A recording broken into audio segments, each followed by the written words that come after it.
What's the Church of Scientology so afraid of? This is SPTV. Welcome back, everyone, for some more SPTV on Growing Up in Scientology, where every day is a good day not to be in a cult. I am joined today by my good friend, John Poe, former retired police chief of, was it Luna Pier? Luna Pier, Michigan. And, you know, I kind of did this in a rush, so I didn't get my little banner prepared. I wanted to promote your channel before we get going. Thank you. So hold on. I'm going to do it right here. John Poe on YouTube. Yep. Almost ready. Poe on the go. Save. Boom. Here it is, everyone. If you're not already subscribed to John Poe on YouTube, go to Poe on the go. You know, it was crazy. In the first Masterson trial, you and I felt like there was a stretch there where you and I were doing recap videos almost every single day. We were doing a lot. I was doing the recap videos with my lawyer friend Zach, and it was like I would do my recap, I would do my coverage for the day, then I would do a video with Zach, then I would do a video with you almost every single day, and we just didn't get around to that the second time through. Yeah. Well, this second time I tried to keep myself away from it because there were so many people that were there on scene actually seeing and hearing what was going on. I wasn't there, so I left it to the folks who actually had firsthand knowledge of it, instead of trying to jump in and just recap what everybody was saying. I didn't think it was right to go in and use what everybody else was saying and present that as my truth on it. So that makes sense. That makes sense. So what I wanted to just have a quick chat with you about today. I've seen a lot of different coverage on what Danny Masterson should be expecting in jail, in prison. I myself only understand the difference between jail and prison as jail sort of being the place that you go when your stay is either under a particular amount of time or you're awaiting sentencing for prison. Some people tell me you're in more danger in jail than prison. I wanted to pick your brain. Yeah, it's a tricky one because jail, as in county jail, you start off with the lowest, which is the city police jail, which most of the time you're not supposed to be spending any more than, say, 30 days in a city police jail. County jail, they can hold you up to a year on what is called a high misdemeanor, or if you have an ongoing judicial order that's going to keep them there, that will keep them there for as long as needed.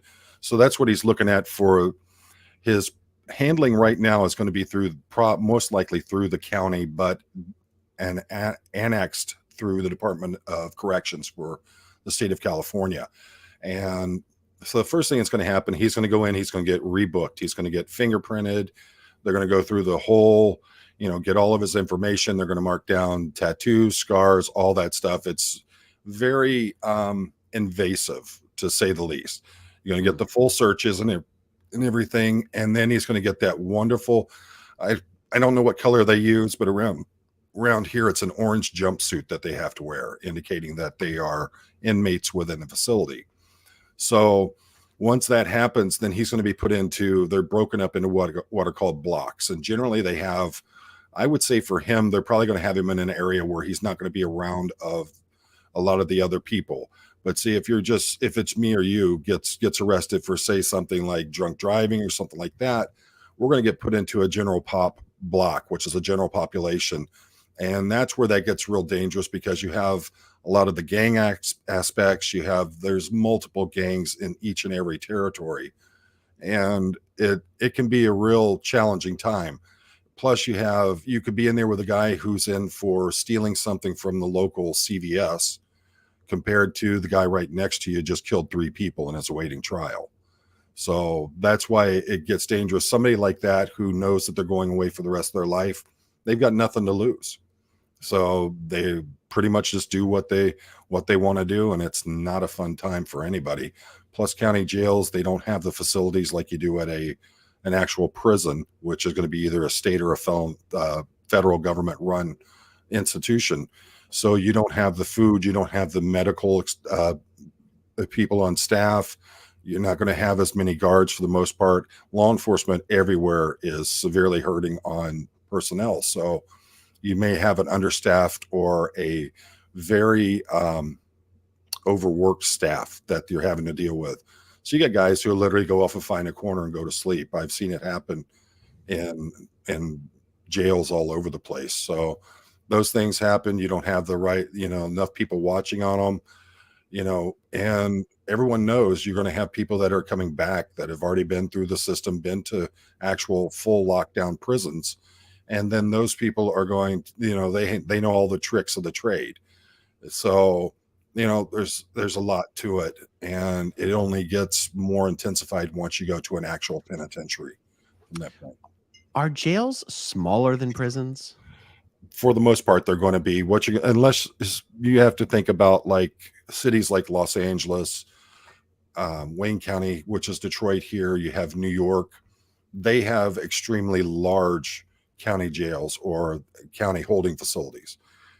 For the most part, your smaller counties, they're not going to have as big a setup as, say, a state or a federal penitentiary. But when you look at like a state prison or a federal prison, they're huge. They're 10 plus acres. They're, plus you have to put out for, I think the standard is 3 rows of fencing with concertina wire, which you should be familiar with from the whole, seeing the pictures there, the wrapping barbed wire with the razor ends on it and everything.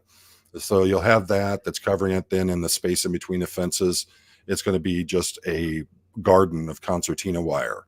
So they're very utilitarian. They don't have any kind of, they're gray, or there's some kind of common earth tone that they use for them, whatever's the cheapest paint that's going to last the longest. County jails, you're looking at everything, they're trying to model them more and more to look like the prison systems to give people a little more of the creature comfort. But for the most part, a county jail, you're only there temporarily, so you don't need as much of that.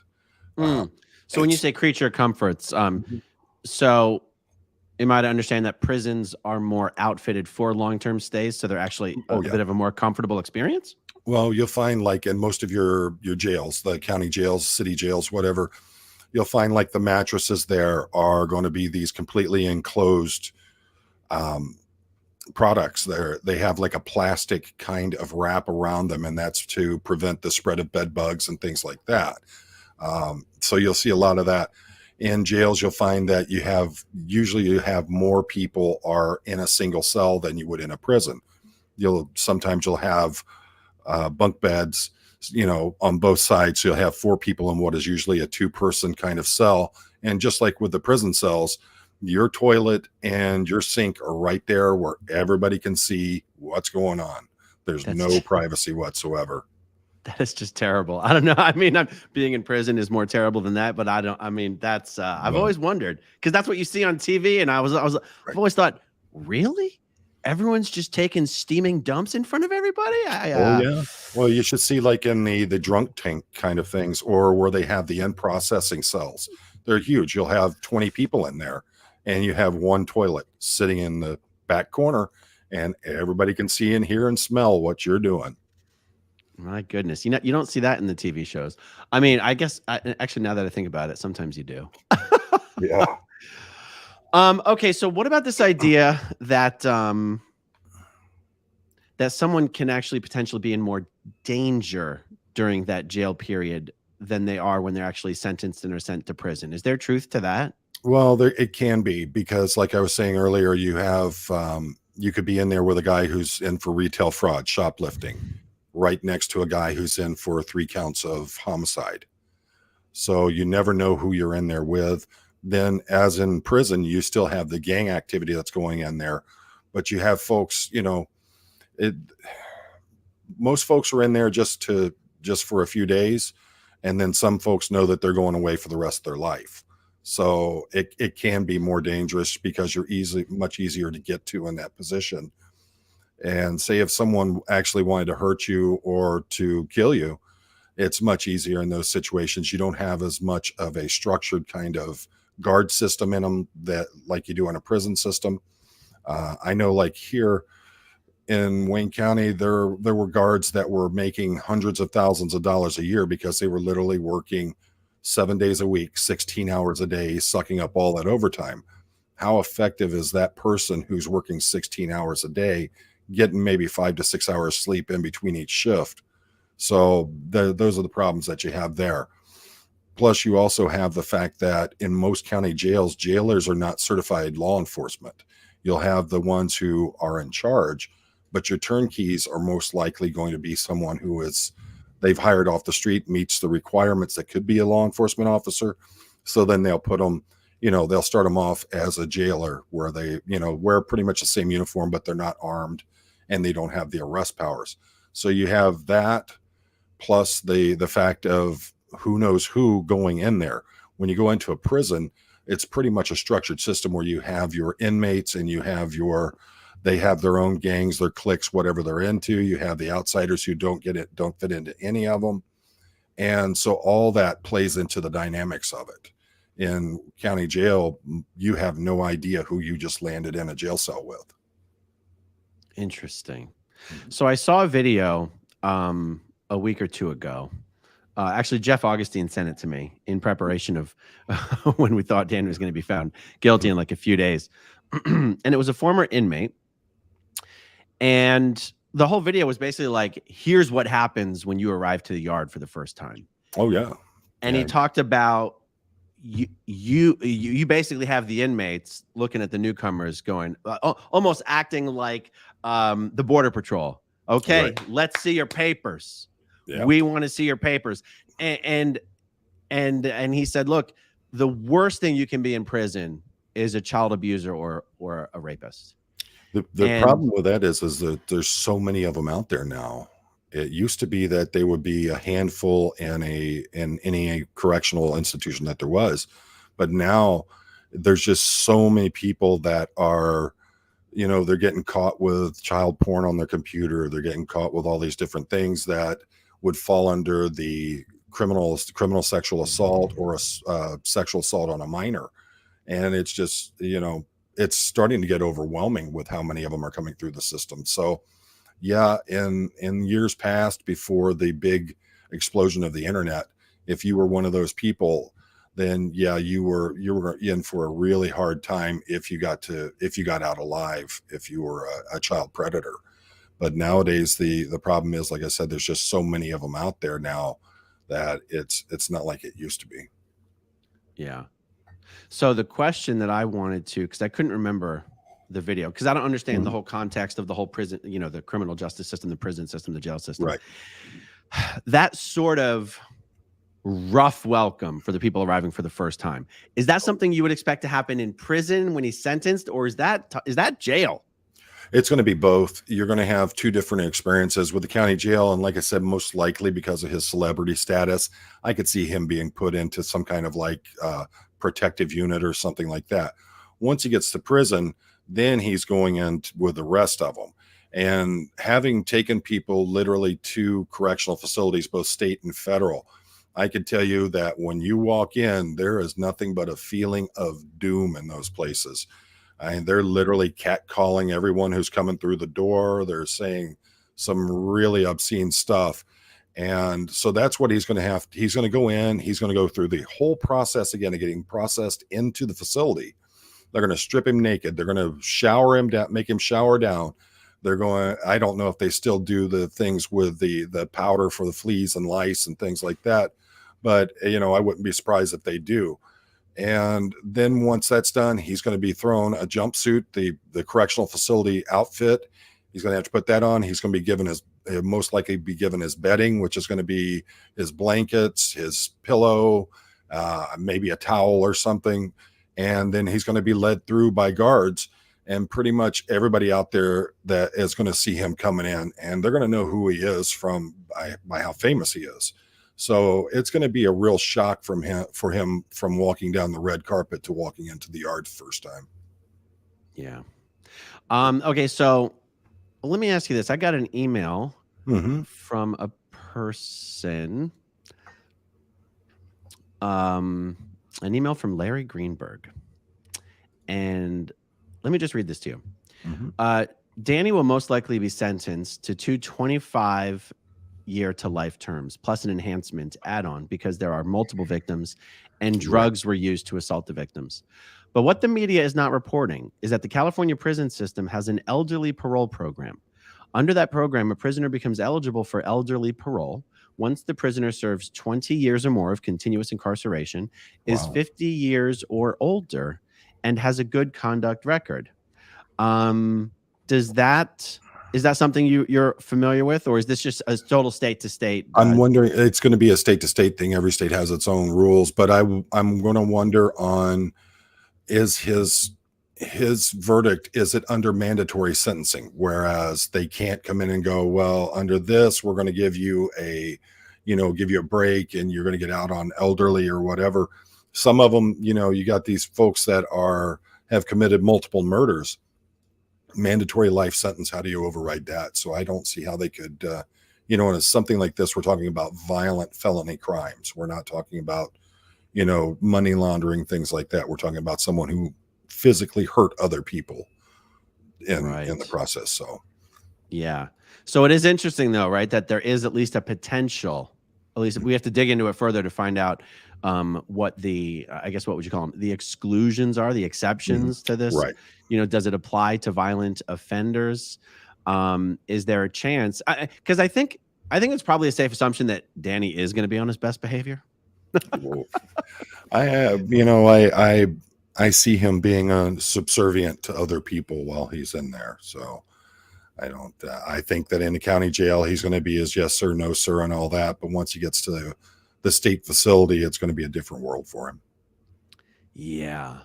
So, I've said I think he's probably still in a complete state of denial about what his future holds. Most of them are, until they actually get to that walk, once they've been in processed in prison, and they start that walk through it's literally just a row of cells on each side of you with the big metal bars and everything. When you start making that walk through and you realize, oh my gosh, I'm really here, this is what's happening. So that's when it's really going to set in. And that'll be the test of it, is how does he react once he's there? Yeah. So. All right. Here's a question for you. Fur guy, the foot fetishist from 4chan. That's my favorite fur guy. Okay. What's your opinion on protective custody? Do you feel prisons should have a duty to protect sex offenders with it, or would you rather they didn't? What's your take on this? Well, personally, I've made it very clear my viewpoints on child predators and on those who engage in the activities that Danny's been found guilty of. On the other hand, as a facility, as a guard, as whoever's in charge of it, it's your responsibility. You are responsible for making sure that your inmates are as safe as possible. There's things that are going to happen that you can't do anything about, but that's your job. And you can literally, in most states now, you can be held criminally responsible if you don't do the job. That makes sense. I do think that's as it should be. I mean, it is admittedly fun to wish harm upon people who have hurt so many others, but the system is what the system is. And that's the same situation for me. I'm sitting across the table from a man who just came in to admit he had been sexually molesting his daughter for 5 years. And he's sitting there telling you every detail about it. I mean, the urge to go across that table is ridiculous, but you have to retain that professionality about it. If you give us a break on that, then what else are we going to expect a break on? So maintaining an honorable, ethical, professional stance is the best way to go. Yeah, I agree with that too. Ryan says, have you considered that even one of the jurors had seen your videos during the trial, helping them simplify and put it all together where the court proceedings couldn't, then advocate to the other jurors? Yes, it's actually what I was hoping for, to be honest. I mean, I don't, if I was on that jury, I'm just telling you, I just know I would have had a lot of difficulty taking the instruction to not look up anything online. I mean, I know why the instruction is given. I know they're expected to follow the rules, but everyone knows there's no enforcement mechanism for those things. Right. And, the way I was thinking about it is like, I can't keep them from looking for information, but I can make sure that if they look for information, they find very helpful information. So I actually tend to believe that probably is what occurred, meaning that them seeing some of the videos and the coverage. And if we think that they aren't talking to family and friends, that's just not the case. Unless you fully sequester a jury, and that's where the minute they leave the courthouse, they're right back into the hotel, locked down. They have complete control of what they can see and all that. There's no way you can guarantee they won't do it. You just have to take them on face value that they'll follow the order. Yeah, exactly. Okay, let's see. Here's a question. Prefers to be anonymous.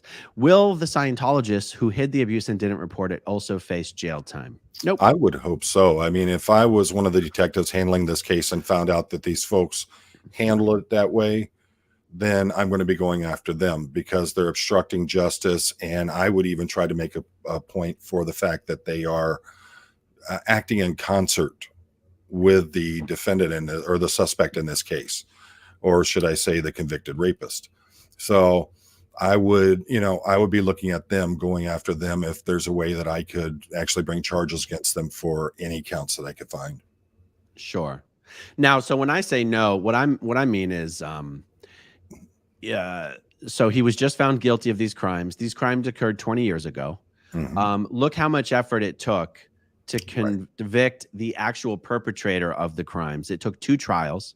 It took many years. And there's not even any charges against, like, there's no open case here. There's no open investigation against the Scientology officials who helped. Well, what was the subpoenas and the grand jury they were talking about? Well, the grand jury is about obstructing justice. Now, that's different than not reporting it. That's trying to prevent other people from reporting it. Right. So I do think so. I mean, there's much more to there's So there's definitely much more to come on this. That's for sure. Mm-hmm. And you got to remember, just because we're not hearing about it doesn't mean it's not happening. So, and that's one of the things with district attorneys and U.S. attorneys. They keep things close to chest till they're ready to drop the bomb on someone. Yeah, that's true.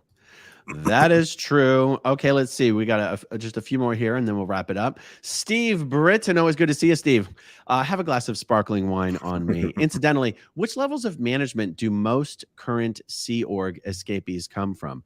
Can you disclose that? I should say that it's been a pretty even mix between people at the continental level, the middle management level, and even international level orgs. It really does seem like it's been kind of an even mix. It sounds like a cop-out answer, but it really is the truth. Okay. John Sostowski, individuals of OSA, don't be the last ones to leave. Contact the Aftermath Foundation today. Exactly. Indeed, y'alls. Indeed. They are. And that's something I push on my channel a lot is that you're in this organization, you want to get out. There are people out there that want to help you. And the gentleman sharing the screen with me is one of the people helping to make that happen. So don't be afraid. There are people that want to help you get out and get a new life. There you go. Nancy New 12. Can an SP or whatever he is classed as now still practice his religion in jail, audit himself, etc.? Will his family be allowed to write and visit him? Okay, so Danny will be declared PTS, potential trouble source type B. Bravo. PTS type B in Scientology means criminal. Potential trouble source, you might go potentially trouble for who? For Scientology itself. That's what that term means. So Danny will be declared PTS type B. He will most likely, in my opinion, not be declared a suppressive person. There will be no practicing of Scientology in jail. Danny didn't really do a lot of practicing of Scientology when he wasn't in jail. He is a dedicated believer. He just happens to be the type of believer, not uncommon amongst these second-generation members like myself, by the way, where my belief in Scientology did not necessarily coincide with doing a lot of auditing or even wanting a lot of auditing. Danny Masterson has had all the time and the money in the world up until now to do Scientology auditing, and he's done very little of it. But he is a true believer. So I'm trying to explain how those two things can exist at the same time. So we won't expect Danny to be doing any Scientology while he's in prison. We can expect your family and friends will be allowed. His family and friends will be allowed to visit. Being declared PTS doesn't mean anyone has to disconnect from you. You only have to disconnect if you're declared a suppressive person. The only way I would see different on it is in the county jail, they may restrict the visitations to just directly his wife and his attorneys. Oh, Then once he gets to prison, pretty much anybody can visit him that he's willing to see. So there you go. That's one of the things about it. Interesting. And here's another thing. They have to allow him, if he wants to take on his religious practices while he's in there, they have to find a way to facilitate it. Sure. It's if he wants to. But that's interesting to consider. You'd be surprised how many people get into those situations and suddenly become the most religious people you've ever heard of. Danny Masterson might be the first person to finish OT7 while incarcerated. How about that? OT7. I wouldn't be surprised if they created new OTs for him. So most people in prison find Jesus. Danny's going to find Elron. He's going to clear those thetans. So. Oh my God. Okay. Ryan says, then if the jurors did see you and advocate and we won in part because of this, you're the man. Thank you. I hope you feel proud. Well, that's a very big if. Look, I mean, I've seen a lot of people give a lot of credit and acknowledgments to, people like me who've been covering the case for the verdict. But I have to tell you, I mean, no one covering the case was responsible for the verdict. I'll just say that out loud. I mean, it's been valuable and pleasurable to be able to help explain everything to people, but no one who's been covering the trial is responsible for the verdict in the trial. Now, yes, look, if jurors watched online content and that helped them understand the Scientology angle, that would be amazing.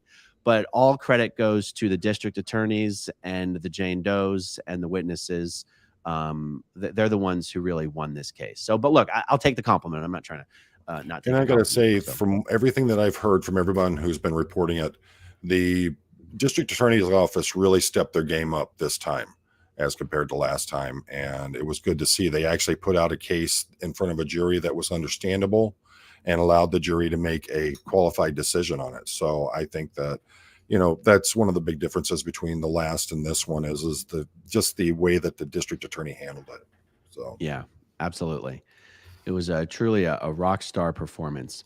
Mm-hmm. Wow, I thought we were going to wrap it up here real quickly, but they keep popping up some more. So let's just bang these out. Luis Gilberto, question for Poe. There are some allegations that parts of the LAPD are in the pocket of Scientology. Any suggestions for SPTV fans as how to clean that up, if true? Well, there's been those suggestions. There's also been the suggestions that the allegations that Clearwater is involved as well. The best way that you can handle that is you have to get someone from outside the agency who has, like me, nothing to lose. I go in there and I just start cleaning shop. That's how you handle it. Either that or you get someone elected into position as the mayor or someone who has the ability to make those changes. They go in and they start doing it. But above all that, it has to be the citizen's response. I saw an officer do this. I've got video of that. You've got to make it transparent. If that department's not willing to be transparent, then I'd say there's some kind of problem there. Why are you not willing to let people know what's going on? The only times are as directly involved where it could have a potential effect on a case that you're having or something like that. But otherwise, what does it hurt? How many parking tickets did you write in the month of July in 2022? Why do departments fight these things? Just put it out there. What's it hurt? Right. Interesting. Oh, here's something I hadn't considered. Annette Janot says, will they save Danny's hair? Yeah. How long is a man allowed to keep their hair in prison? I've seen folks in prison that have it all the way down to their hind end. So, I mean, it's until it becomes something that's considered a problem. The reasons that they used to shave people's hair going into prison was because of lice. Oh, wow. I thought it was like signing up for the Marines or something. I thought they buzzed you on day one. That would be like the military and things like that. And it carried over for years where after the lice epidemics and they had chemicals that could treat it for the longest time, they still continued to shave people's heads once they came in. But it's a different age now. They're not shaving women's heads when they're going into prison.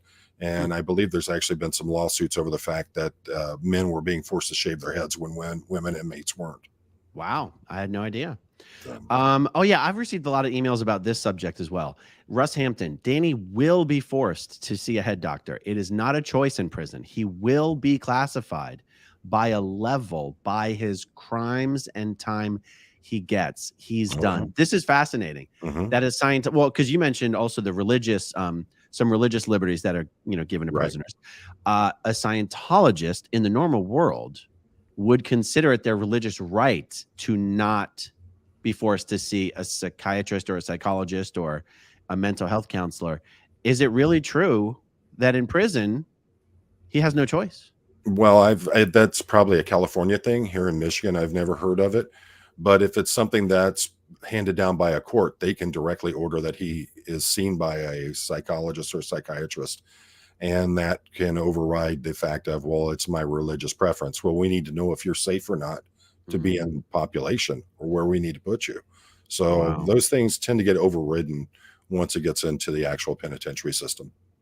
When I got some of the emails on this subject, my first thought was, I think Danny's going to find that talking to a therapist is more fun than talking to a Scientology auditor, and that might actually. I do predict that eventually Danny's going to flip on Scientology. I mean that's my prediction. I'll get into it more later, as time goes on. I do predict he will write some tell-all book about Scientology or something.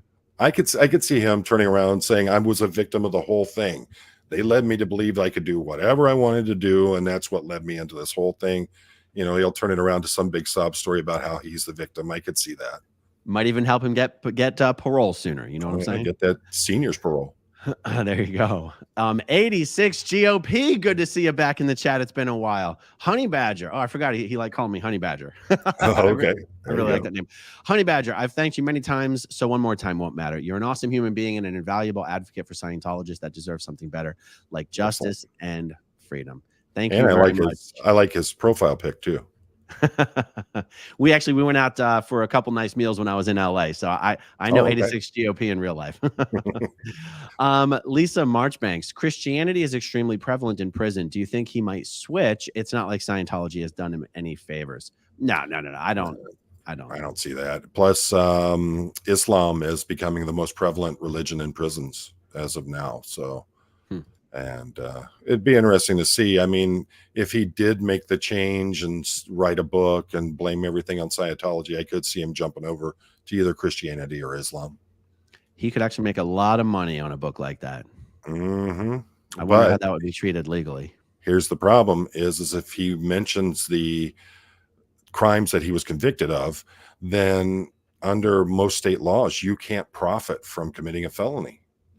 So interesting. So he would have to stay around that topic so that he's not bringing it up.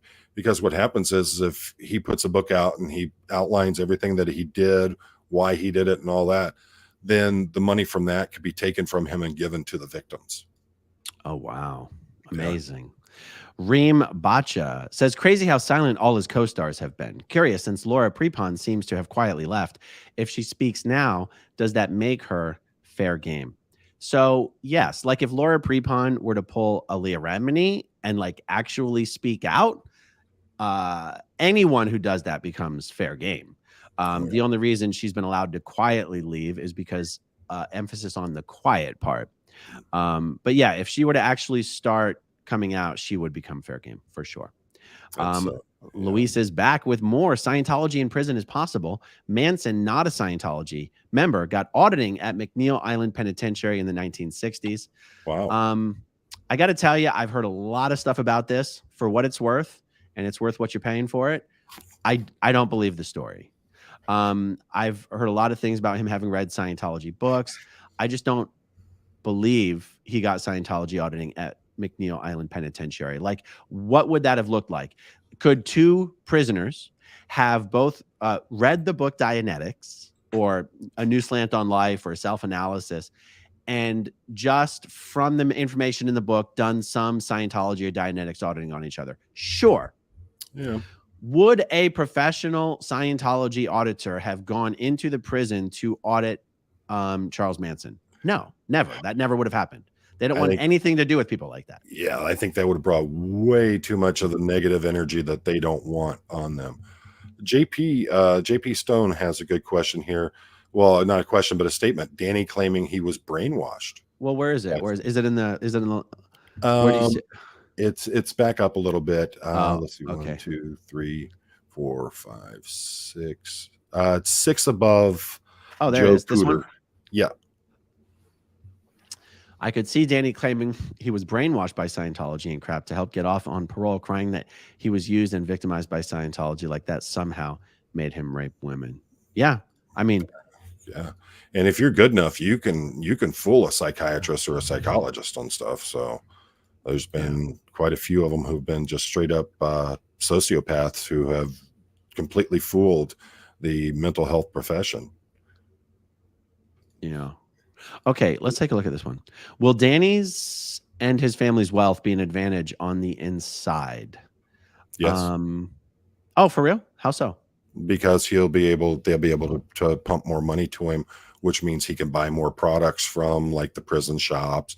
If he needs, one of the things that's really famous is how many people are able to get cell phones in prison, burner phones, because either the guards or staff of the prison, you pay him $3,000 for a $50 burner phone, but he's got that kind of money. He can do it. Interesting. Okay, so MacD says also, Aaron, John's last name is pronounced Shostovsky. So I'm assuming you're talking about the person that was called John Shostowski. Okay, I'm not going to remember this though. Shostovsky. I'm going to try to remember it, but we'll see, guys. I think that's Eastern European. I'm not sure. GGGism. Aaron, hopefully Boss Baby will be next. Hail Xenu, hashtag SPTV rules. Indeed. Jessica Ozier, do you think he may become suicidal? I mean, that's, how narcissistic is he? If he's over the top being narcissist, I'd say no, because they think too highly of themselves. He'll always think he has a way out. He just keeps planning something. Right. Rachel Mills, I think Danny Masterson's team messed up having Cohen question Jane Doe 1 and Jane Doe 2. Holly did a much better job, and she should have done it. She was better at questioning Jane Doe 3. It was incredible how little they used Sean Hawley. I was told behind the scenes she was totally checked out on the trial, but didn't really want to be there. Was just kind of showing up, and it was really Cohen's baby. But it's almost like, then why was she there? I don't know. It's always better to have a female attorney question a female victim. It looks much more sympathetic to the jury. Yeah. Nancy Stitchin, last name pronounced Stitchin. Will Jane Doe 3 be able to participate in a civil suit once her verdict was hung? Oh, absolutely. Yeah. Absolutely. You can sue anybody for anything in the United States. Doesn't mean you're going to get it, but yes, she should be able to be a participant in one of the plaintiffs. Yeah. Help me understand a word here. Aaron, I bet Danny wished he'd have done an EOC 2 days ago. Any thoughts? Oh, does this mean end of cycle? Okay. Okay, this is the concept of a Scientologist willfully and causatively dropping the body and go picking up another body to start over. This isn't really a thing in Scientology. Scientologists like to convince themselves that it is. But if Danny had the ability to do this, he's free to do it at any time. Maybe just wanted to taste some of them bologna sandwiches beforehand. Who knows? Oh yeah, that's another difference between a county jail and an actual lockdown prison. Like I was saying, the food is different. That's why having that money to go to the commissary means so much. Oh, I see. Joe Cooter, could OSA sue Scientology auditing to use Scientology auditing to maintain communication and coordinate with Danny Masterson in prison because of religious freedoms? Yeah, actually. That's a great idea. That's a great idea, Cooter. Yeah, let's hope he doesn't see this.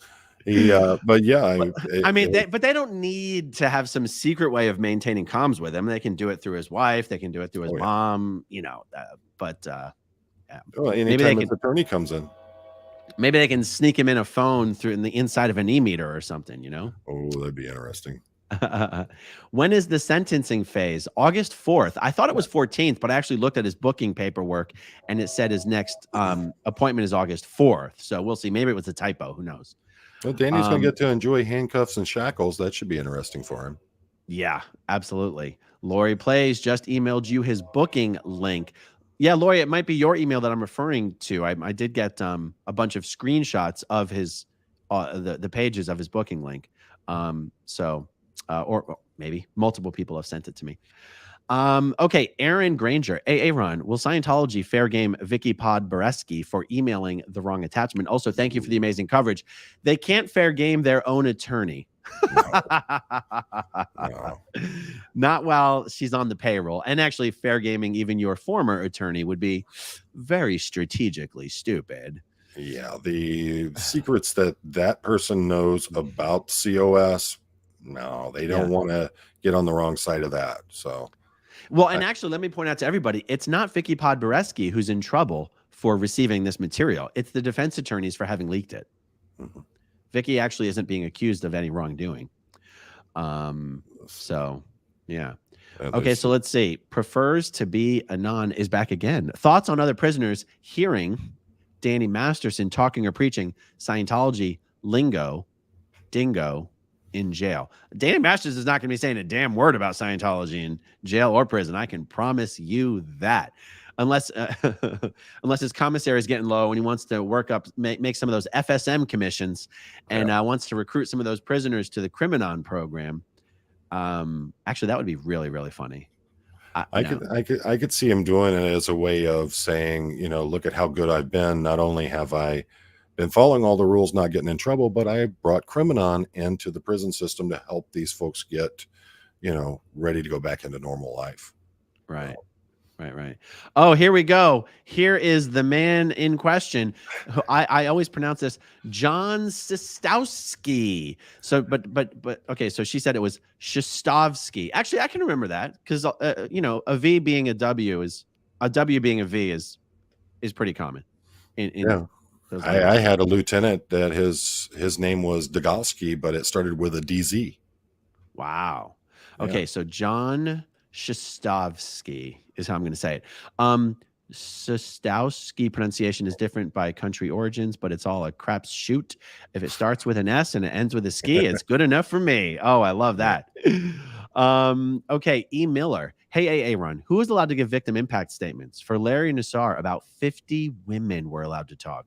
Could the other 8 that you know about and more be able to speak to the judge and Danny? Ask Zach. I think that's going to come down to the judge who she's going to allow to speak and not speak. She's going to look at the actual impact that person's statements would have on the sentencing phase of it. It's, plus if you've noticed, Judge Almeida has been pushing this case through as quickly as possible. She hasn't been playing around with anything. So I don't see her allowing 100 people to get up there and give an impact statement on it. Yeah, and I'm just going to, as a layman who knows nothing because I grew up in a cult, say that I think in order to give a victim impact statement, the court has to know you're the victim or a victim. So you have to either have been a charged victim or a witness or, you know what I'm saying? Like you can't just come out of the woodwork and say, hey, I'm a victim too. Can I make a statement? It's different in every state. And what I see most likely is you have to have some direct connection with the actual first victim and what it's done. So you've got, I'm best friend of Jane Doe number 2. You might be able to give an impact statement of how it has completely destroyed her life, something like that. So interesting. Anyway, I did just note it down to ask my lawyer friend Zach in our next chat. Will the Church of Scientology paint Danny Masterson as a prisoner of conscience? No. He's not being imprisoned for his religious beliefs. He's being imprisoned for raping women. So that's not a prisoner of conscience. And I think Scientology would certainly stop short of claiming such a thing. What's the likelihood of them saying that they were actually telling their people they were actually handling it, and it was because the victims refused to take the proper tech and auditing that they needed? That's why he's now in jail. I don't know. That's kind of exactly the kind of stuff that they would say. Okay, this one's for you, Poe. Thoughts on the theory that Scientology threatening the police officers, making them either not testify or change testimony. Do you know what Tarkin is referring to? Because this is something that I said yesterday. Okay. It's always possible. You find the weakest link in the chain, and that's who you go after. No. She's referring to the fact that the police this time round testified much more favorably in the victims, in favor of the victims, and that perhaps I had speculated, and it was wild speculation, that, Vicky Podboreski, Scientology's bridge dwelling attorney, just before the detectives were set to testify in this trial, she filed official complaints with the LAPD Right, I heard and about asked that. for IA investigations to be opened up into these two detectives, and that perhaps it pissed them off so much that they were like, "Oh, is that what you're gonna do? Yeah. Let's see what happens when we're called to the stand this time." So I that's what could this see it. question refers to. Is that what are your thoughts? Likelihood, is that even in the realm of possibility? It's always possible. Mm. And I'm, once we actually get the interview with Detective Reyes, we'll know the kind of detective that she was. But apparently in this second trial, when she was giving her testimony, when she was asked point blank, she said that, she felt that they were credible. And I think that was, a major game change in it all, because Reyes was, as I understand it, she was pretty much going to be the defense's leading witness that they had. And for her to come out and say, "Oh yeah, I believe it, and I think they're credible," I think that really took a major swing at him. And you saw Cohen immediately start the whole trend of who are you and what are you doing and how good are you actually at your job. So Yeah. I think it had an impact. So Nice. Thanks for backing me up on that one. Okay. Prefers to be a non again. Back for more. This is like round 3 or 4. Last question. Thoughts on attorney of Danny Masterson? Are they Scientologists? No, definitely not. Philip Cohen and he's had 4 attorneys so far. Thomas Mesereau, Sharon Applebaum, Philip Cohen, and Sean Hawley. None of them are Scientologists. Did they need to watch Aftermath to form questions about the aftermath? I'm going to say no, because these attorneys showed very little understanding of Scientology. Now, maybe that was part of the show. Like maybe they wanted to look like they didn't know. That was supposed to make it seem like Scientology, because they didn't care. It wasn't part of the trial. I don't know. They were woefully uneducated on the subject of Scientology. If so, are they now critics for watching something critical of the church? No. These attorneys honestly couldn't give a damn about Scientology. They're not pro. They're not against. They're just defending a client. That's my take on it anyway. Do you see it the same way? Holly may have a little bit different because she's done work with Scientology, if I understand correctly. Pomeranski, I think, is going to be the big one, but she's also not a Scientologist as far as we know. So they have to do their job. They have to look at the negative stuff to get a clear view of what they're going at. So I don't see the church holding it against them. Got it. Plus, we just talked about the fact you don't want to tick off the attorney who knows all your secrets. Exactly. Yeah. Consecutive versus concurrent. No, these sentences are definitely served consecutively. Are they? Everyone I've spoken to so far has been pretty consistent about that. Okay. So that's good. They may have some state law that regulates how they're sentenced on that. So right. Jane Doe, go ahead. I'm looking into the fact of, we have now 6 women who've come forward on this, and he's been convicted of 2 so far. At what point is he considered a serial offender on something which may actually end up causing him to get life in prison, period? Yeah.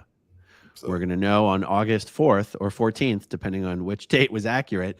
Will Jane Doe 3 be able to give an impact statement? I just don't know, but I have it marked down to ask my lawyer friend, Zach. Yep. Jessica's back. It's pronounced like bulldozer. Okay, so Jessica Ozer. Okay. But without the D. I think I can remember that. By the way, I love SPTV and look forward to all of your content. Thank you so much, Jessica Ozer. Okay, Michael Ewan Madden, the hack musician. How feasible would it be for a portion of super chats across all SP channels to be used to fund a campaign to revoke the tax-exempt status of the Church of Scientology? It would be not feasible at all, but thank you for the question. Well, beyond that, with the current laws that are in place, and I've talked about it a few times. I have an actual congressman's going to be coming on my channel to talk about it. It's very hard to revoke a tax-exempt status under the new statutes that are in. So I think it's things like this that are actually the crippling blows to the church. And as it stands right now, they're getting no new members. It's all coming from their whales. So, the money that's coming in, that's going to eventually dry up for too long. Yeah. Okay, this is an interesting question. Two questions. One, won't inmates try to extort him since he has money? Two, will they give Danny Masterson his own cell or put him in a special wing because he's a celebrity? And What's the extortion? How does that work in prison? well, it's quite simple. They come up and they grab him and they pull him over into a corner and tell him exactly what he's going to give them and how much and when it's going to happen. If he doesn't, anything from, losing a little bit of weight being cut out of him to other more acts of like what he's committed being done against him, or just flat out killing him. And so he has to get that money to him. It's basically like a standard blackmail, except you don't have someone else who's taken, or a kind of kidnapping situation. It's pretty much, we've got you in a spot, you need to take care of it, or this is what's going to happen. Wow. I do feel like we've answered the second part a bunch of times. So for right now, we're going to move on. Okay. Kathy B, jury makeup, male, female. Don't recall you saying. It's because I always forget. I just honestly forget. I think it was more women than men, but I'm almost positive it was more women than men, but I just don't know. Tony Ortega has reported it many times. But thank you for the super chat. Okay.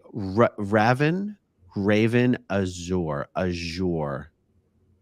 Raven Azure. Hey, Aaron, thanks so much for all you've done to bring this to light and keep us in the loop. Could any of the other women now file against him? I got to be honest, if I was another victim of Danny Masterson, I would now be less likely to put myself through all of the stress and harassment and heartache and headache of going through the whole process if I know he's already in prison. This is precisely why 15% of women who are sexually assaulted don't report, are the ones who report. It's only 15%. And it's because of the fear of the shaming, the public knowledge of what's happened to them. I mean, it's horrible what women who are victims of this kind of assault are put through. Yeah. But they can file at any point they want to. Yeah. Thank you for the super chat, Raven Azure. Jay Dice, always good to see you, Jay Dice. The stats are conservative. At 19, I told my boyfriend about boyfriend about my attack at 17. 3/4 were molested or assaulted. For 80% of low-risk women to be sexually assaulted by 18 or 19-year-olds is nuts. We often wonder, where's the anger of men? So I thank you and love you for yours. I'm not following all the stats here, but they add up to being not good. Well, the thing is that a lot of people don't realize is that young men in that age range, females are going to mature much more quickly, whether mentally or physically. They're going to mature faster. Young men at that point, you're talking about hormones that are almost out of control. I've seen them that literally act like animals at that age. And that's one of the big problems is that there needs to be more education. There needs to be better resources out there to keep this in check. I mean, let's face facts. It's pretty much physically impossible for a woman to rape a boy. There has to be something that happens that he gets excited, and that's how that would go down. So it's much different. With male on a female, that's a very different kind of thing that's happening. Grown women having sex with young men that are underage, that's more into the molestation part of it. But with men on girls and women, it's just flat out the R word. And there's a lot of case study into that. There needs to be a lot of people out there that are willing to start working. Our mental health system's got to be fixed. That's the big thing. There you go. Okay, there is a question here. Some of these we have answered, but that's okay. Will they cut off all of Danny's curls? KC Cat, the answer we've determined is no. He can keep his hair. San Edmonds, I love everything you're doing. Thank you very much. DJ Donkey Punch, oh, the irony. And what if he's trying to drug his new boyfriend in there? Yeah, what if? It's going to be much harder for him to do that in there, isn't it?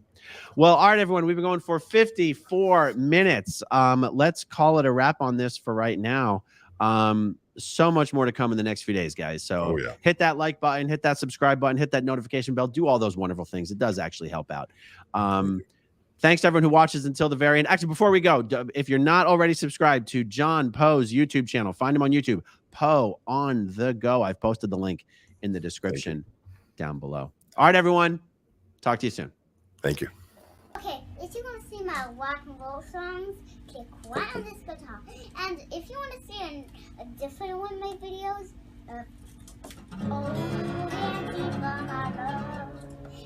then you could click right inside here. If you have subscribed or not, subscribe.